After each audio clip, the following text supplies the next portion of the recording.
ایک صحابی تھے، ان کا نام تھا جریر بن عبداللہ البجلی رحمۃ اللہ علیہ۔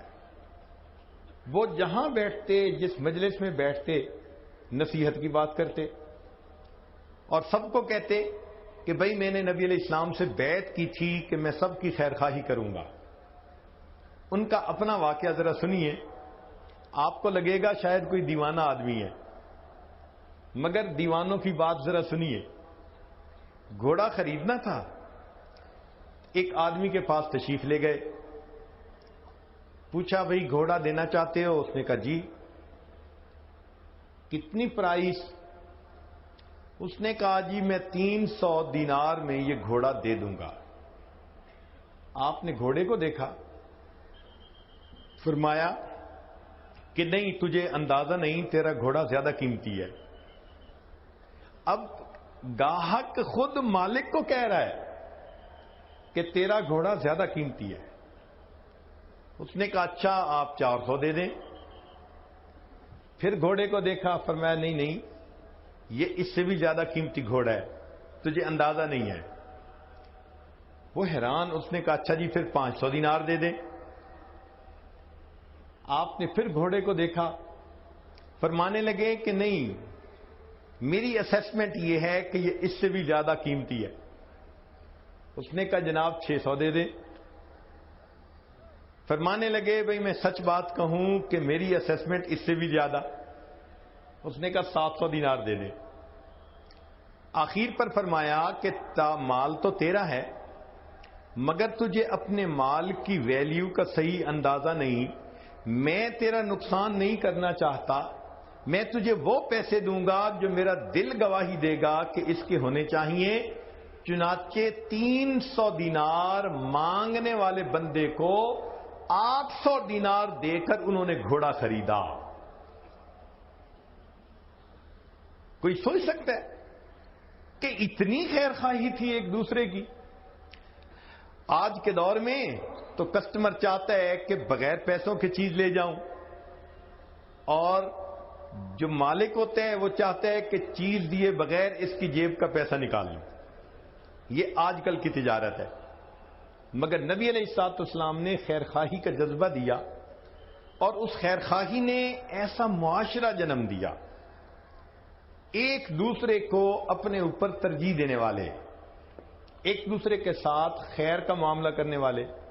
چنانچہ مشہور واقعہ ہے کہ جنگ یرموک میں ایک صاحب بہت زیادہ پیاسے ہیں اور آخری لمحے میں ہیں، اور وہ کہتے ہیں العطش، پیاس، سخت گرمی تھی۔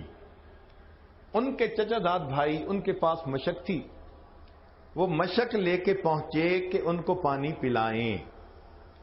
جب ان کو پانی پلانے لگے تو اتنے میں کسی دوسری طرف سے آواز آئی العطش، پیاس۔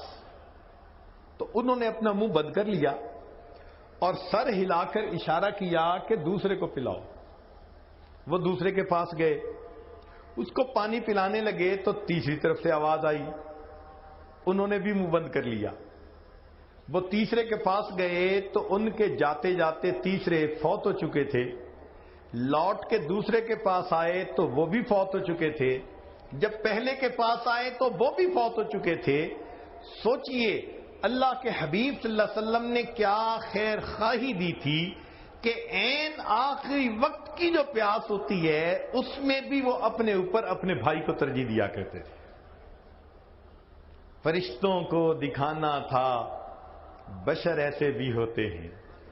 اللہ رب العزت نے اپنے حبیب صلی اللہ علیہ وسلم کو ایسی تعلیمات دے کر بھیجا، اور نبی علیہ السلام نے ایسی جماعت کھڑی کر دی کہ اصل مقصود یہ تھا کہ انسانیت کی عظمت واضح کرنی تھی۔ اللہ تعالیٰ فرشتوں کو دکھانا چاہتے تھے کہ دیکھو انسان ہو کر بھی ایسا ہوا جاتا ہے۔ فرشتوں کو دکھانا تھا بشر ایسے بھی ہوتے۔ چنانچہ ابو السندوری رحمۃ اللہ علیہ کا مشہور واقعہ ہے کہ ایک مرتبہ حاکم وقت 4-5 علماء تھے، ان سے ناراض ہو گیا اور اس نے فیصلہ کیا کہ ان 4-5 کو بلا لو اور ان کو میں بس قتل کروا دیتا ہوں۔ چنانچہ ان کو گرفتار کر لیا گیا اور ان کو بادشاہ کے سامنے پیش کیا گیا. جب ان کو قتل کیا جانے لگا تو بادشاہ نے دیکھا کہ ابو الحسن نوری سب سے آگے ہیں، باقی لوگ پیچھے کھڑے ہیں. اس کو اندر سے ابو الحسن نوری سے کچھ نہ کچھ عقیدت تھی اور یہ چاہتا تھا کہ میں کسی اور کو قتل کروں اور پھر بہانہ بنا کر ڈرا دھمکا کر باقیوں کو میں کہوں گا کہ چلو میں نے معاف کر دیا. اب اس نے سوچا کہ بھئی سب سے پہلے ابو الحسن نوری ہیں تو میں کیسے ترتیب کو بدلوں. تو وہ کہنے لگا کہ یہ جو جگہ ہے نا یہ اچھی نہیں ہے، ذرا ان کو اس جگہ لے کے آؤ. مقصد یہ تھا کہ جب جگہ بدلے گی تو ترتیب بدل جائے گی. دوسری جگہ کھڑا کیا تو ابو الحسن نوری سب سے آگے. اس نے کہا نہیں یہ جگہ بھی اچھی نہیں، ایک تیسری جگہ بتائی. چنانچہ تیسری جگہ پر سب آ کر کھڑے ہوئے تو ابو الحسن نوری سب سے پہلے.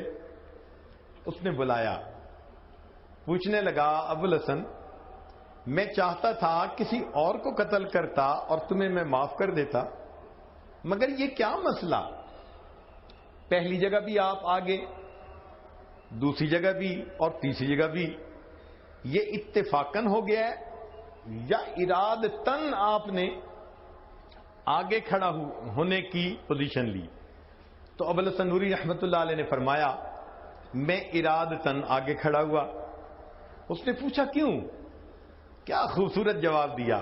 فرمانے لگے کہ میں اس لیے ارادتاً آگے کھڑا ہوا کہ جتنی دیر جلاد مجھے قتل کرنے میں لگائے گا میرے باقی بھائیوں کو اتنے سانس اور لینے کا موقع مل جائے گا. کیا خوبصورت سوچ تھی ان کی. اپنے پہ دوسروں کو ترجیح دینا، دوسروں کی خیرخواہی کرنا، دوسروں کو اتنی ہمدردی ہوتی تھی. اللہ اکبر کبیرہ. چنانچہ امام اعظم ابو حنیفہ رحمۃ اللہ علیہ وقت کے اتنے بڑے فقیہ بھی تھے کہ امام اعظم کہلوائے، مگر ساتھ ہی ساتھ ان کی تجارت بھی تھی، کپڑے کی دکان بھی تھی. ایک مرتبہ ایک عورت ان کو کپڑا بیچنے کے لیے آئی. پوچھا بھئی کتنی پرائس؟ اس نے کہا اتنی. تو میں نہیں، جاؤ اپنے محرم مرد کو لے کے آؤ. وہ محرم مرد کو لے کے آئی. پوچھا کہ بھئی پرائس بتاؤ. اس نے وہی، چونکہ میاں بیوی نے مشورہ کیا تھا کہ ہم ضرورت مند ہیں، ہم اس کپڑے کو اتنے میں بیچ دیتے ہیں. اس نے بھی وہی پرائس بتائی. تو امام صاحب نے اس کے خامن کو کہا کہ تمہیں اس کپڑے کی ویلیو کا اندازہ نہیں، یہ کپڑا زیادہ قیمتی ہے، تم ضرورت کی وجہ سے سستا بیچنا چاہتے ہو. اس نے کہا جی کہ پرائس زیادہ کر دیں. کتنی کریں؟ اس نے کہا جی پہلے ہم نے 100 درہم کہے تھے، اب 150 درہم کر دیں. فرمایا نہیں، یہ اس سے بھی زیادہ قیمتی ہے. اس نے کہا جی 200 درہم کر دیں. فرمایا نہیں، اس سے بھی زیادہ قیمتی ہے. آپ اندازہ لگائیے کہ 100 درہم میں جو کپڑا وہ بیچنا چاہتے تھے، امام اعظم رحمت اللہ علیہ نے اس کو 300 درہم میں خریدا. اور خریدتے وقت فرمایا میرا کانشیس کلیئر ہے کہ میں نے کسی بندے کو دھوکہ دے کر چیز نہیں خریدی. اللہ اکبر کبیرہ. یہ کیسے حضرات تھے جو کسی کا برا چاہتے ہی نہیں تھے، سوچتے ہی نہیں تھے کہ کسی کا برا ہو، کسی کا نقصان ہو. وہ ہر ایک کا فائدہ چاہتے تھے. چنانچہ امام اعظم ابو حنیفہ رحمۃ اللہ علیہ ایک مرتبہ عصر کے قریب اپنی دکان بند کر کے گھر آ رہے ہیں. ایک صاحب سے ملاقات ہوئی. اس نے پوچھا نعمان آج دکان جلدی بند کر دی، پہلے تو مغرب کے وقت بند کرتے تھے، آج ظہر کے بعد ہی بند کر دی. فرمان لگے ہاں آج میں نے ظہر کے بعد بند کر دی. وجہ کیا ہے؟ فرمانے لگے کہ آج آسمان پر بادل ہیں اور روشنی کم ہے. وہ بجلی کا زمانہ تو تھا نہیں. تو فرمانے لگے کہ روشنی کم تھی، اور جب روشنی کم ہوتی ہے، ویزیبلٹی کم ہوتی ہے، اس وقت جو کپڑے کا گاہک ہوتا ہے اس کو کپڑے کی کوالٹی کا صحیح پتہ نہیں چلتا. میں نے دکان بند کر دی, میری دکان کا کوئی گاہک کم قیمت کپڑے کو بیش قیمت سمجھ کر مجھ سے نہ خریدے, اس کو کہیں نقصان نہ ہو جائے. اللہ اکبر کبیرہ. آپ سوچئے کہ ایسے بھی تجارت ہوا کرتی تھی جب ہم صحیح معنوں میں مسلمان تھے. یہ وہ ہستیاں تھیں کہ جو صحیح معنوں میں مسلمان تھے. عبداللہ ابن مبارک رحمت اللہ علیہ ایک بڑے محدث ہیں. ان کا ایک پڑوسی تھا اور وہ پڑوسی مکان بیچنا چاہتا تھا. تو خریدار نے آ کے پوچھا مکان کی کتنی قیمت؟ اس نے کہا جناب 2000 دینار. اس نے کہا بھائی اس مکان کی قیمت تو 1000 دینار بہت ہے, اس نیبرہڈ میں تو 1000 دینار قیمت بہت ہے.